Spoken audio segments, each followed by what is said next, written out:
नमस्ते प्रिय छात्रों, आप सभी का स्वागत है।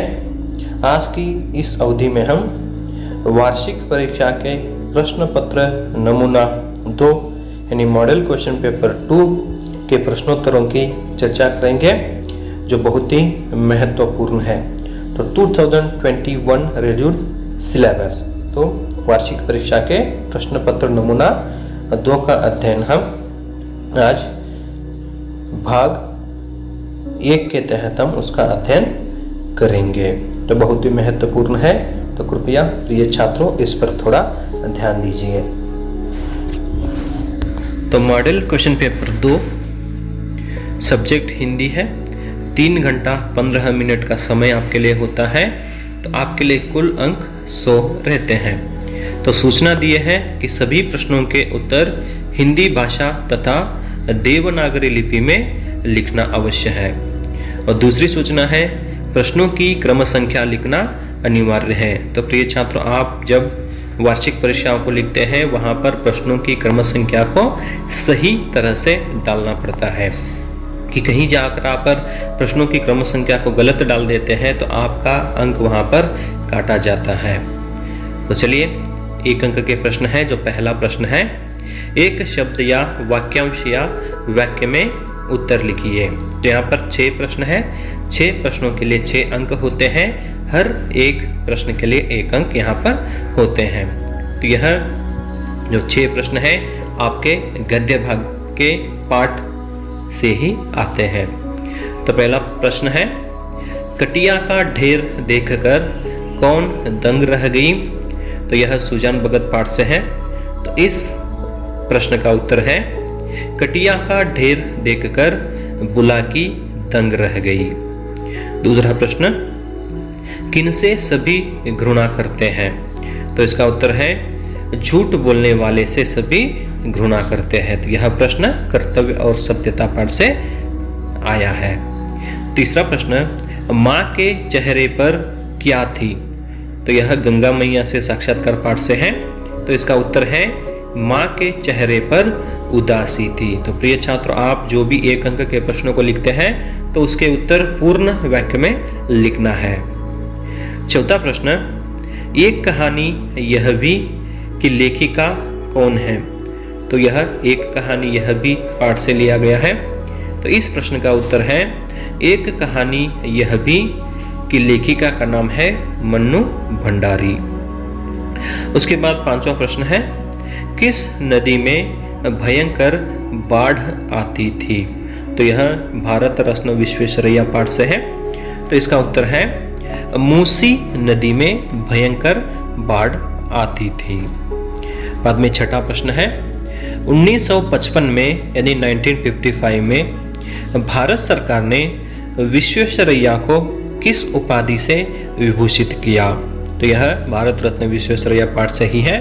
तो इसका उत्तर है, 1955 में भारत सरकार ने विश्वेश्वरैया को भारत रत्न उपाधि से विभूषित किए हैं। इसके बाद दूसरा प्रश्न है जो आ है। तो यहाँ पर निम्नलिखित प्रश्नों में से किन्हीं 3 प्रश्नों के उत्तर लिखिए। तो यहाँ पर 5 प्रश्न दिए रहते हैं। उन 5 प्रश्नों में से आपको कोई 3 प्रश्नों के उत्तर लिखना है। तो आपके लिए पाठ्यक्रम के लिए 5 ही पाठ है गद्य भाग से। तो उन्हीं 5 ही पाठों में से हर एक पाठ से 1 प्रश्न यहाँ पर जरूर आते हैं। तो कुल मिलाकर 9 अंक हैं। तो प्रति 1 प्रश्न के लिए 3 अंक होते हैं। तो चलो देखेंगे पहला प्रश्न क्या है। घर में यानी 7वां प्रश्न, घर में सुजान भगत का अनादर कैसे हुआ। तो यह सुजान भगत पाठ से है, जिसके लेखक प्रेमचंद जी हैं। तो इस प्रश्न का उत्तर है, घर के सभी सदस्य सुजान का ऊपर से तो बहुत आदर करते थे। उसके बेटे उसके सामने चिलम नहीं पीते थे, खाट पर भी नहीं बैठते थे, लेकिन वे सुजान के दानी स्वभाव को घाटा मानते थे। एक बार जब दरवाजे के सामने एक भिखारी काफी देर तक चिल्लाता रहा और किसी ने उसकी ओर ध्यान नहीं दिया। पत्नी बुलाकी और बेटा भोला सुनकर भी उसे अनसुना कर रहे थे। सुजान ने जब घर से किसी को कुछ लाते नहीं देखा तो स्वयं ही उठकर अंदर गया। वह भिखारी को आटा देना चाहता था तो बुलाकी ने यह कहकर रोक दिया कि आटा मैंने मर मर कर पीसा है, अनाज दे दो। जब सुजान ने एक छोटी टोकरी में जौ देने के लिए निकलता है तो अनाज ज़्यादा होने से अनाज गिर रहा था। भोला ने सोचा वह जल्दी भिखारी तक पहुंच जाए, परंतु सुजान के बड़े बेटे भोला ने उसके हाथ से टोकरी छीन ली और त्योरियां चढ़ाता हुआ यानी बहुत ही क्रोध में आकर बोलता है कि सेंध का माल नहीं है जो लुटाने चले हो। दिन रात छाती फाड़कर काम करते हैं तब यह घर आ पाता है। सुजान को यह बात बहुत ही अपमानजनक लगती है और उसे लगता है कि वह खेतों में काम नहीं करता, इसलिए बेटे उससे ऐसे बात कह जाते हैं। तो इस प्रकार सुजान भगत का घर में अनादर होता है। उसके बाद दूसरा प्रश्न है यानी 8वां प्रश्न है।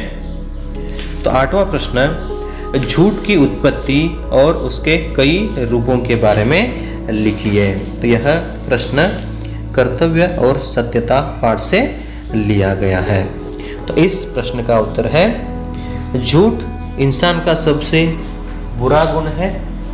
झूठ की उत्पत्ति पाप, कुटिलता और कायरता के कारण होती है।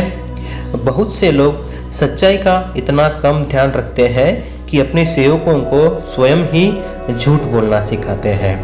अब बहुत से लोग नीति और आवश्यकता के बहाने झूठ की रक्षा करते हैं। संसार में ऐसे बहुत से नीच और कुस्तित्व लोग हैं जो झूठ बोलने में अपनी चतुराई समझते हैं और सत्य को छिपाकर धोखा देने या झूठ बोलकर अपने को बचा लेने में अपना परम गौरव समझते हैं। तो झूठ बोलना कई रूपों में देखा जा सकता है। चुप रहना, कुछ लोग सच जानकर भी चुप रहते हैं और किसी बात को बढ़ा चढ़ा कर कहते हैं, और कुछ बड़बोले लोग सच्चाई के बहुत अधिक बढ़ाकर तथ्यों को प्रस्तुत करते हैं और किसी बात को छिपाना कभी कभी कई कारणों से लोग सच जानते हुए भी उसे छिपाकर फायदा उठाते हैं और भेद बदल देते हैं।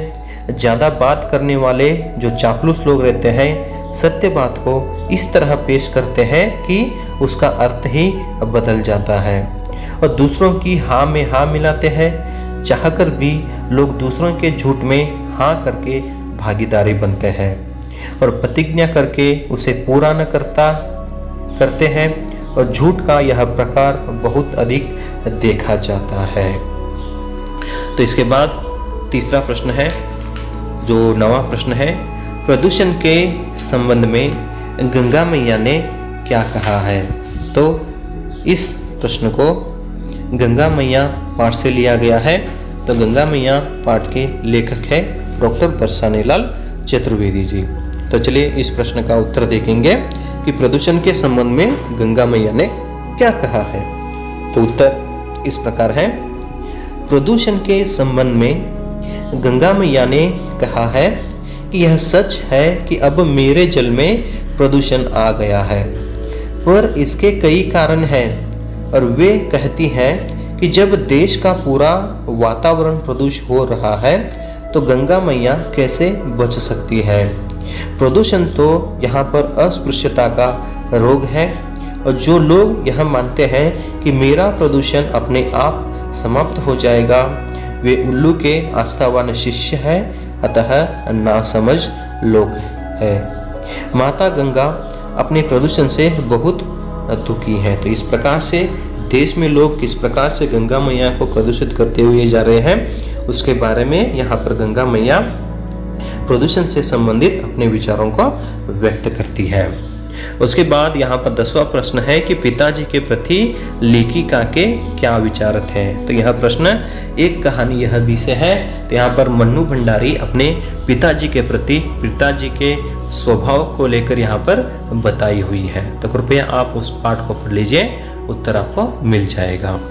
उसके बाद 11वां प्रश्न है विश्वेश्वरैया के बाल्य जीवन के बारे में लिखिए। तो यहाँ पर आपको लिखना है कि विश्वेश्वरैया जी का जन्म कब हुआ, कहाँ पर हुआ, उनके माता पिता कहाँ रहते थे, क्या काम करते थे और बाल्य जीवन में किस प्रकार से उन्होंने अपनी पढ़ाई को किए हैं, उन सभी विषयों के बारे में आपको लिखना होता है। तो उसके बाद दूसरा प्रश्न है, निम्नलिखित वाक्य किसने किससे कहे। तो 1 अंक के लिए रहते हैं। तो यहाँ पर 4 वाक्य दिए रहते हैं, उन 4 वाक्यों को आपको किसने किससे कहा लिखना है। तो पहला प्रश्न, धर्म के काम में मीन मेष निकालना अच्छा नहीं। तो इस वाक्य को सुजान भगत ने बुलाकी से कहा। और बाद में 13वां प्रश्न है, जिधर देखो उधर कर्तव्य ही कर्तव्य देख पड़ते हैं। तो इस वाक्य को लेखक पाठकों से कहते हैं। उसके बाद 14वां प्रश्न है, जीवन मूल्यों का जब अंतिम संस्कार कर दिया जाता है तब यही परिणाम होता है। तो इस वाक्य को गंगा मैया लेखक से कहती है। उसके बाद 15वां प्रश्न है, यू हैव मिस्ड समथिंग। तो इस वाक्य को डॉक्टर अंबालाल जी मन्नू भंडारी के पिता से कहते हैं। उसके बाद अगला प्रश्न है, आप निम्नलिखित में से किन्हीं 2 का संदर्भ स्पष्टीकरण कीजिए। तो 3 अंक के लिए एक प्रश्न रहता है। तो हर एक प्रश्न के लिए यहाँ पर 3 अंक होते हैं। तो चलिए प्रिय छात्रों, 16वां प्रश्न है, अब तक जिस घर में राज किया उसी घर में पराधीन बनकर नहीं रह सकता। तो इस वाक्य को हमें जैसे भी संदर्भ स्पष्टीकरण करना है तो यहाँ पर 3 बातों पर ध्यान रखना है, प्रसंग, किसने किससे कहा और स्पष्टीकरण। तो प्रसंग में उस वाक्य को कौन से पाठ से लिया गया है और उसके लेखक कौन है उसको लिखना है, और किसने किससे कहा में उस वाक्य को कौन किससे कहते हैं वह लिखना है, और स्पष्टीकरण में कौन से संदर्भ में उस वाक्य का प्रयोग करते हैं उसका स्पष्टीकरण हमें लिखना होता है। तो पहला प्रश्न है, उसका प्रसंग है कि अब तक जिस घर में राज किया उसी घर में पराधीन बनकर नहीं रह सकता। इस वाक्य को सुजान भगत नामक पाठ से लिया गया है। इस पाठ के लेखक का नाम है प्रेमचंद जी। उसके बाद किसने किससे कहा में उत्तर है कि इस वाक्य को सुजान भगत अपने आप से कहता है। उसके बाद स्पष्टीकरण में लिखना है कि जिस प्रकार उनके घर में सुजान भगत का अनादर हो जाता है, तो अनादर होते समय जो पहले जो भी घटनाएं होती हैं उन घटनाओं के बारे में सोचते हुए घर में बैठा रहता है, और जिस प्रकार से वह पहले काम करता था और बाद में उनके घर वाले ही किस प्रकार से अनादर करते हैं, तो उन सभी बातों को सोचते हुए यहाँ पर सुजान भगत अपने मन ही मन में यह बात कह देते हैं। उसके बाद 17वां प्रश्न है, कर्तव्य करना न्याय पर निर्भर है। तो इस वाक्य को डॉक्टर श्याम सुंदर दास जी द्वारा लिखित कर्तव्य और सत्यता पाठ से लिया गया है। इस वाक्य को लेखक पाठकों से कहते हैं। तो इसका स्पष्टीकरण है कि यहाँ पर लेखक पाठकों से कहते हैं कि कर्तव्य कहाँ से शुरू होता है, घर से शुरू होता है, और कर्तव्य के बारे में बताते हुए कर्तव्य कैसे करना है, कर्तव्य कहाँ से शुरू होता है, कर्तव्य के ऊपर यहाँ पर किस प्रकार से आत्मसमर्पण किया जाता है, तभी यहाँ पर कर्तव्य के बारे में बताते हुए इस वाक्य का प्रयोग वहाँ पर आता है, और लेखक पाठकों के सामने कर्तव्य के प्रति अपने विचारों को व्यक्त किए हैं। उसके बाद 18वां प्रश्न है, सेवा ही परमो धर्म के स्थान पर मेवा ही परमो धर्म कहने लगे हैं। तो इस प्रस्तुत वाक्य को डॉक्टर बरसाने लाल चतुर्वेदी जी द्वारा लिखित गंगा मैया से साक्षात्कार पाठ से लिया गया है।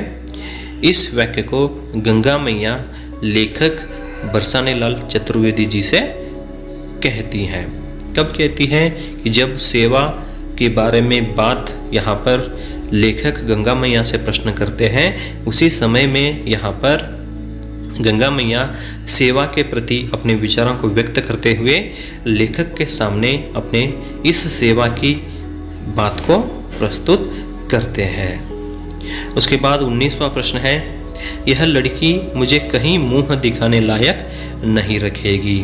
तो इस वाक्य को मन्नू भंडारी द्वारा लिखित एक कहानी यह भी आत्मकथा से लिया गया है। इस वाक्य को मन्नू भंडारी के पिताजी घर वालों से कहते हैं। तो स्पष्टीकरण में कि जब एक दिन प्रिंसिपल का पत्र घर आता है तो मन्नू भंडारी जो कॉलेज में जिस प्रकार से व्यवहार कर रही है उन व्यवहारों से तंग आकर कॉलेज वाले पत्र भेजते हैं। उसी समय उस पत्र को पढ़ने के बाद मन्नू भंडारी के पिताजी घर वालों से यह वाक्य कहते हैं। उसके बाद अगला प्रश्न, जो तीसरा प्रश्न है, यह तीसरा प्रश्न पूरा आपके काव्य भाग से आता है, जिसमें मध्ययुगीन कविता भी है और आधुनिक कविता भी है। तो पहला प्रश्न, एक शब्द या वाक्यांश या वाक्य में उत्तर लिखिए। तो 20वां प्रश्न है, अंग अंग में किसकी सुगंध समा गई है। तो यह रैदास बानी से है, जो मध्ययुगीन कविता है। तो इस प्रश्न का उत्तर है कि अंग अंग में चंदन की खुशबू समा गई है। उसके बाद 21वां प्रश्न है, वाणी कहाँ रह गई। तो यह सूरदास के पद से है, तो इसका उत्तर है वाणी मुख में रह गई। उसके बाद 22वां प्रश्न है, मुस्काते फूल को क्या आना चाहिए। तो यह अधिकार नामक कविता से है। अधिकार नामक कविता के कवयित्री है महादेवी वर्मा। तो इस प्रश्न का उत्तर है कि मुस्काते फूल को मुरझाना आना चाहिए। उसके बाद 23वां प्रश्न है, बेटी को क्यों सुंदर दिखना है। तो इसका उत्तर है, बेटी को इसलिए सुंदर दिखना है कि देखने वालों को अच्छा लगे और आनंद मिले। उसके बाद 24वां प्रश्न है, कायर मतवन कविता के कवि का नाम क्या है। तो कायर मतवन कविता के कवि का नाम है नरेंद्र शर्मा। उसके बाद 25वां प्रश्न है, सूखी डाल कैसी है। तो यह एक वृक्ष की हत्या कविता से ली गई है। तो इस प्रश्न का उत्तर है, सूखी डाल राइफिल जैसी है। उसके बाद प्रश्न है, निम्नलिखित प्रश्नों में से किन्हीं 2 प्रश्नों के उत्तर लिखिए। तो यहाँ पर कुल 4 प्रश्न रहते हैं। उन 4 प्रश्नों में से आपको 2 प्रश्नों के उत्तर लिखना है। प्रति एक प्रश्न के लिए यहाँ पर 3 अंक होते हैं। तो पहला प्रश्न देखेंगे 26वां, श्री कृष्ण के रूप सौंदर्य का वर्णन कीजिए। तो यह सूरदास के पद में आया है। तो श्री कृष्ण के रूप सौंदर्य का वर्णन सूरदास जी इस प्रकार करते हैं कि जब गोपिकाएं कृष्ण के दर्शन करने के लिए उनकी छवि के बारे में बताती हैं कि आज उन्होंने यमुना नदी के किनारे नंद के पुत्र श्री कृष्ण को देखते हैं। उनके मुकुट पर मोर का पंख लगा हुआ था और कानों में पहने हुए कुंडलों पर मकर की आकृति से बने हुए कुंडल पहने थे और उनके शरीर पर पीले रंग के वस्त्र बहुत अच्छे लग रहे थे और उनका शरीर चंदन की तरह रहता है और बहुत ही सुगंधित होता है। इस प्रकार श्री कृष्ण के रूप सौंदर्य का वर्णन किया गया है इस कविता के माध्यम से। उसके बाद यहाँ पर 27वां प्रश्न है, जीवन की सार्थकता किस में है। तो यह जीवन की सार्थकता किस में है, यह प्रश्न अधिकार नामक कविता से लिया गया है। तो इस कविता के कवयित्री है महादेवी वर्मा। तो इस प्रश्न का उत्तर है कि जीवन की सार्थकता परिस्थितियों से लड़ने में है, दुखों और परेशानियों में टूट जाने में नहीं होते हैं। और कवित्री के अनुसार यदि फूल मुरझा जाना पसंद करते हैं तो उनमें सुंदरता नहीं रहती है और तारे यदि डूबना चाहते हैं तो उनमें रोशनी है ही नहीं और वे आंखें जो आंसुओं को अपनी सजावट बनाती हैं वे सुंदर नहीं हो सकती हैं। और हम सबको ऐसी परिस्थितियों को आसानी से हार कर स्वीकार नहीं करना है बल्कि उनसे लड़ना है। जीवन सार्थक है कि हम लड़ते हुए बलिदान हो, न कि हार मानना है। तो हमें यहाँ पर हार नहीं मानना चाहिए कि यह जीवन है। तो इस जीवन में जो भी समस्याएं आती है उन समस्याओं के साथ हमें डटकर मुकाबला करना होता है। इसी कारण यहाँ पर महादेवी वर्मा जी जीवन के प्रति अपने विचारों को व्यक्त करते हैं।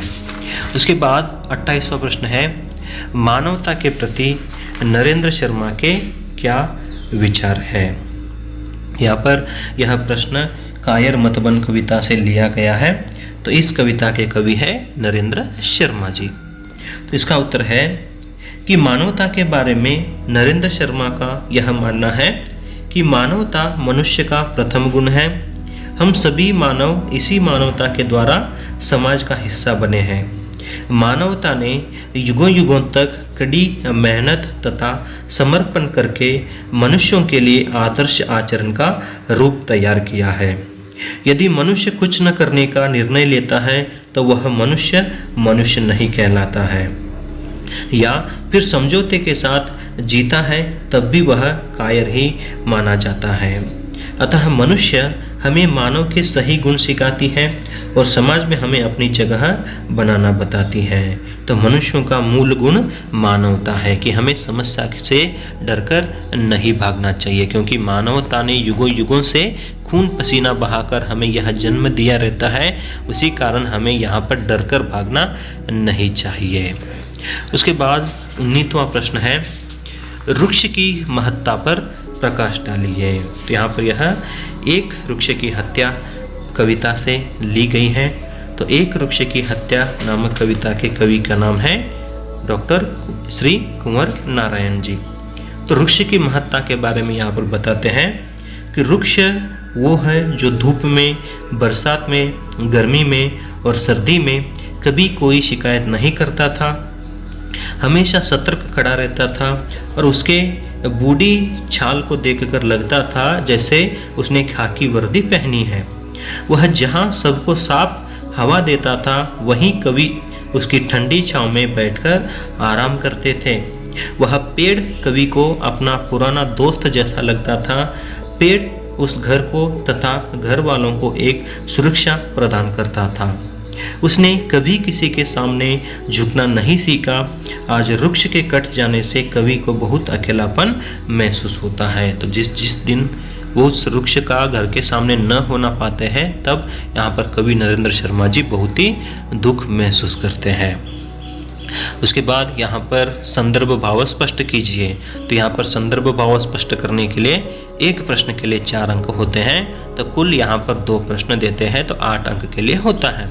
तो यहाँ पर 30वां प्रश्न होता है। वह 30वां प्रश्न यहाँ पर आपके मध्ययुगीन कविता से लिया जाता है। उसके बाद यहाँ पर 31वां जो होता है वह आधुनिक कविताओं में से लिया जाता है। तो 30वें प्रश्न में यहाँ पर 2 पंक्तियाँ हैं, उनमें से आपको एक पंक्ति का उत्तर लिखना है। उसी प्रकार 31वां प्रश्न है यानी 31 प्रश्न है, वहीं पर भी 2 प्रश्न दिए रहते हैं। उन 2 प्रश्नों के उत्तर एक ही लिखना होता है। तो पहला देखिए, प्रभु जी तुम मोती हम धागा, जैसे सोने मिलत सुहागा। प्रभु जी तुम स्वामी हम दासा, ऐसी भक्ति करें रैदासा। तो यहाँ पर संदर्भ स्पष्टीकरण करते समय यहाँ पर भी आप लोगों को 3 बातों की जानकारी होनी चाहिए। तो यहाँ पर प्रसंग, बाद में भाव स्पष्टीकरण, उसके बाद उद्देश्य अथवा विशेषता। तो प्रसंग में क्या लिखना है कि इस उपयुक्त पद को कौन लिखे हैं, किनके द्वारा रचित है और कौन सी पद से लिया गया है उसको लिखना है, और उसके मूल उद्देश्य को वहाँ पर लिखना होता है। उसके बाद भाव स्पष्टीकरण में आपको जो पंक्ति दी रहती है उस पंक्ति का भावार्थ लिखना होता है। बाद में उद्देश्य अथवा विशेषता में उस पंक्ति के माध्यम से कवि का उद्देश्य क्या है उसको वहाँ पर लिखना होता है। तो चलिए, तो यहाँ पर जो पहली पंक्ति है उसका उत्तर हम देखेंगे कि प्रभु जी तुम मोती हम धागा, जैसे सोने मिलत सुहागा। प्रभु जी तुम स्वामी हम दासा, ऐसी भक्ति करें रैदासा। तो यहाँ पर प्रस्तुत प्रसंग में लिखना है कि इस पद को रैदास जी द्वारा लिखित रैदास बानी से लिया गया है। यहाँ पर भगवान की भक्ति के बारे में रैदास जी अपने विचारों को व्यक्त कर रहे हैं। उसके बाद भाव स्पष्टीकरण में आपको जो यह पंक्ति दी रहती है उस पंक्ति का भावार्थ आपको लिखना है। तो आप आसानी से लिखते हैं कि यहाँ पर प्रभु जी अगर मोती बनते हैं तो यहाँ पर रैदास जी धागा बनना चाहते हैं। जैसे सुहागन को सोना मिलते ही बहुत ही खुशी महसूस करते हैं, उसी प्रकार यहाँ पर रैदास जी भी भगवान के मिलने के बाद इतनी ही खुशी महसूस करते हैं।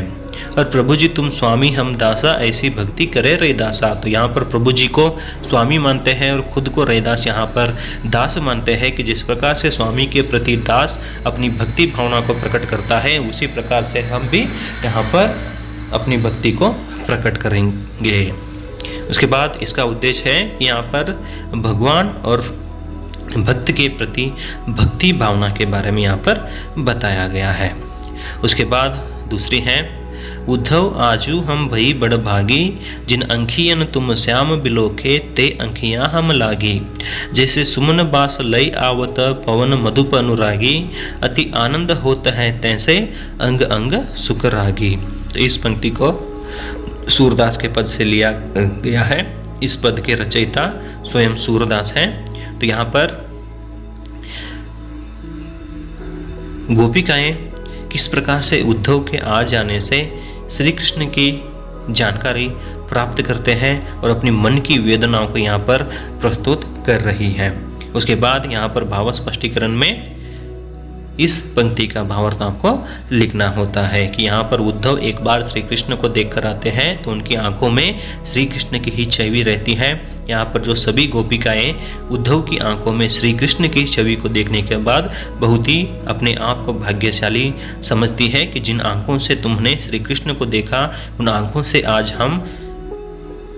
में आज हम श्री कृष्ण को देख रहे हैं। कि जिस प्रकार से सुमन के सुगंध को लेने के लिए यहाँ पर हवा यानी भंवरा आता है, उसी प्रकार हम भी यहाँ पर श्री कृष्ण की सुगंध को महक पाने के बाद हम यहाँ पर उनसे मिलने के लिए आए हैं। और आपकी आंखों के माध्यम से हमने श्री कृष्ण को देखने के बाद हमें बहुत ही आनंद मिल रहा है और हमारा अंग अंग यहाँ पर सुख से भरा हुआ है। तो यहाँ पर इसका उद्देश्य है कि यहाँ पर गोपिकाएं अपने समर्पण भाव को यहाँ पर बता रही है।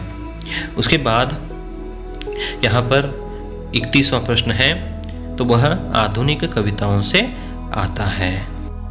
तो पहला प्रश्न है, मेरा यह बचपन तुम्हारा मातृत्व, यही गहने है मेरे लिए माँ।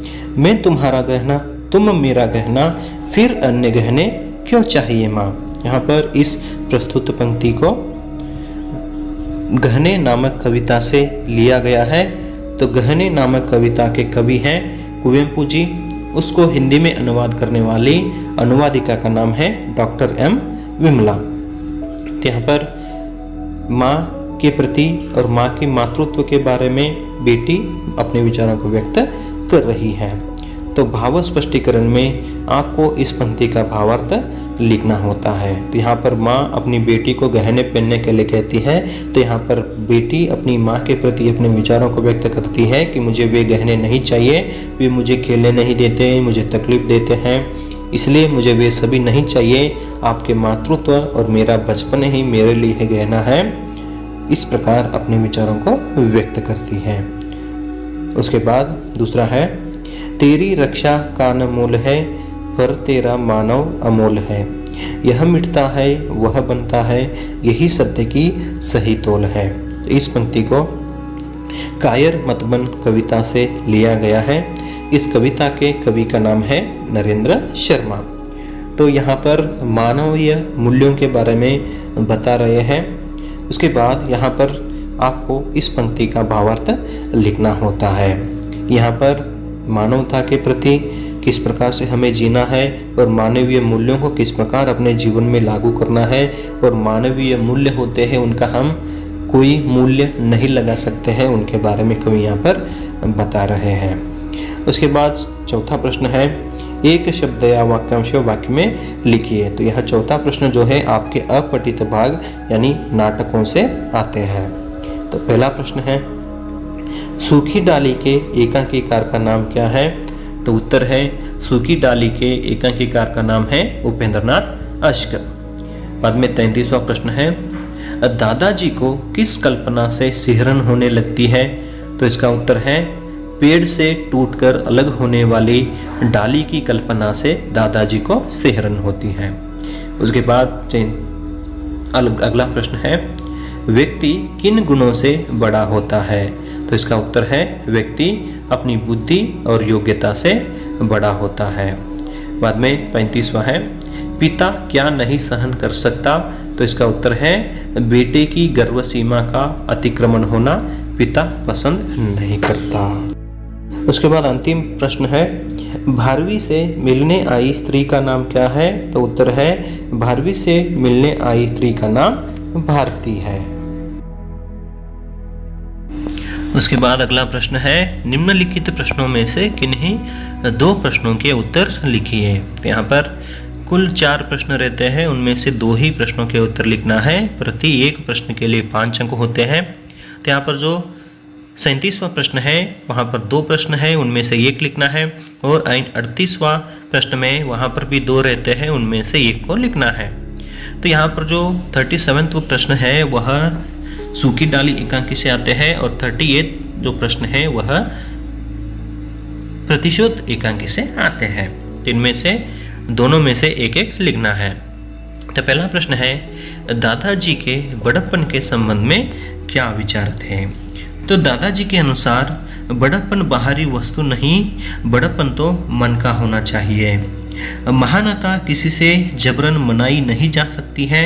उन्होंने उदाहरण देते हुए बताते हैं कि ठूंठ वृक्ष आकाश को छूने पर भी अपनी महानता का सिक्का हमारे दिलों पर उस समय तक नहीं बैठा सकता जब तक अपनी शाखाओं में वह ऐसे पत्ते नहीं लगा पाता जिनकी सुखद छाया सारे ताप को हर लेती है, जिनकी भीनी भीनी सुगंध हमारे प्राणों में खुशी भर देती है। क्योंकि यहाँ पर जो बड़प्पन की बात होती है वह बड़प्पन मन से होना चाहिए, यहाँ पर दिखावे के रूप में नहीं होना चाहिए। यह बात दादाजी सभी लोगों को समझाते हैं। उसके बाद यहाँ पर बेला अपने मायके क्यों जाना चाहती है? तो यहाँ पर बेला अपने मायके इसलिए जाना चाहती है कि जिस घर में वह रहती है वहाँ पर उनका अनादर होने लग जाता है। तब पहले सभी लोग इज्जत नहीं देते हैं, इस प्रकार से रो रही थी। अभी कैसा हो जाता है कि थोड़ा बहुत भी घर में काम रहता है तो घर में रहने वाले सभी सदस्य यहाँ पर सभी काम करने के लिए आ जाते हैं और बेला को सही तरह से काम करने के लिए नहीं देते हैं। कि बेला अपने घर के सदस्यों के बदले हुए व्यवहार से बहुत परेशान होती है और वह देख रही थी कि पूरा परिवार उसे अनायास ही इतना आदर देने लगता है। कोई उसे कोई काम नहीं करने देते हैं और घर के लोग उससे परायों जैसा व्यवहार कर रहे थे। कोई उसे नहीं समझता था, न ही वह किसी को समझ पाती थी। अतः वह परेश से कहती है कि मैं घर छोड़कर अपने मायके जाना चाहती हूँ। उसके बाद 48वां प्रश्न है, शास्त्रार्थों में पंडितों को हराते देख पिता ने भारवी के बारे में क्या सोचा? यहाँ पर उत्तर है, तो शास्त्रार्थों में भारवी ने कई पंडितों को हराया तो पिता को उसकी विद्वता यानी ज्ञान के ऊपर बहुत ही प्रसन्नता होती है। और भारवी का सामना करने वाला कोई विद्वान नहीं बचा रहता है। और पिता ने एक बात यह देखते हैं कि भारवी के मन में सफलता से अहंकार बढ़ता जा रहा था और अहंकार सफलता में बाधक होता है और पिता बेटे को उस अहंकार से निकालना चाहते थे। उसके बाद अगला प्रश्न है, सुशीला का चरित्र चित्रण कीजिए। तो यहाँ पर सुशीला कौन है उसके बारे में आपको लिखना है कि सुशीला यहाँ पर भारवी की माँ है। तो भारवी की माता सुशीला एक सामान्य महिला है। वे पुत्र शोक से दुखी है, चिंतित है कि उनका पुत्र इतनी देर रात तक नहीं आया। वे अपने पुत्र को सर्वश्रेष्ठ मानती थी। वे सभी से अनुरोध करती है कि कोई उनके पुत्र को खोजकर ला सके। पुत्र मोह में फंसी सुशीला तो अपने पति से यहाँ तक कहती है कि वे अपने पुत्र की सफलता से ईर्ष्या करते थे। वह दुख से भोजन तक त्याग देती है।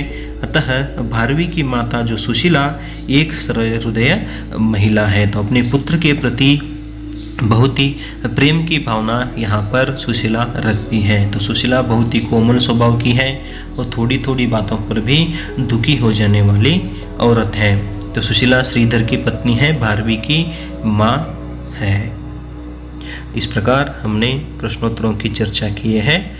धन्यवाद।